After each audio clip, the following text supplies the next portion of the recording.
Lapu-Lapu City nakasugod na sa pag-master list sa mga bata alang sa COVID-19 vaccination ni atupang buwan sa Hunyo. Si Luan Merundina sa report.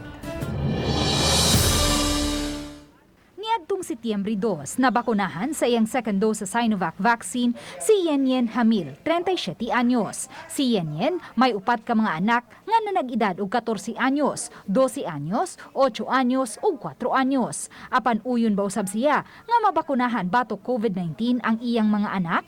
Kaya ang ako manggong gibati ato, bismura kog di ka ginhawa pagkahuman og baksin. Nya kanang hilana to siya, nya na wag tarang hilana, ang kana lang hindi ka kaginhawa ba. Nya mura bitaw kasi gigugay imong tutunlan. Nya kung ako halos di gyud na kumakaya samot na ang mga bata. Susama usab ang gibating kabalaka ni ining 45 anyos nga amahan, kinsa fully vaccinated na niadto pang buwan sa Hulyo. Wala man siya makasinati og severe side effects sa Pfizer vaccine nga gibakuna kaniya, apan dili pa usab siya makatugot nga lakip ang iyang anak sa mga mabakunahan batok COVID-19. Nang bata pagi kay ba? May naton tiguang kay mamtay problema. Problema ko sa kuha na to. Hindi man ta kasure sa tong anak ko. Healthy na kay narabas balay sige lagduwang email.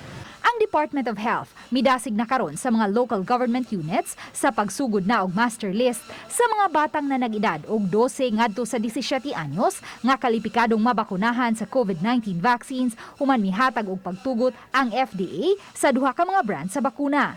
Gihatagan na og emergency use authorization ang Pfizer ug Moderna vaccines alang sa mga bata nga nanag-edad og 12 anyos ngadto sa 17 anyos. Apan kun kano sa magsugod ang pagpamakuna, wala pa muhatag og tataong tubag ang Department of Health. Nasugda na sa Lapu-Lapu City ang pag-master list, sugod pa niadtong Hunyo. Kanus a general population sa master listing ang ilang gihimo. Samtang sa dakbayan sa Sugbo, gikatakdang ilusad na ang registration application sa mga minor de edad nga mamahimong mabakunahan. Gihanay pa ang detalye mahitungod niini, lakip na ang gidaghanon sa mga batanon nga maapil sa vaccination. Kani mga bata, so mas marami na mangandam tadaan kay once na gani nga mo green light na gani for them nga to be vaccinated, why not? Diretso-diretso na ta. Uban ni Philip Patricio o Rod Prado, Luan Merondina, Balitang Bisdak.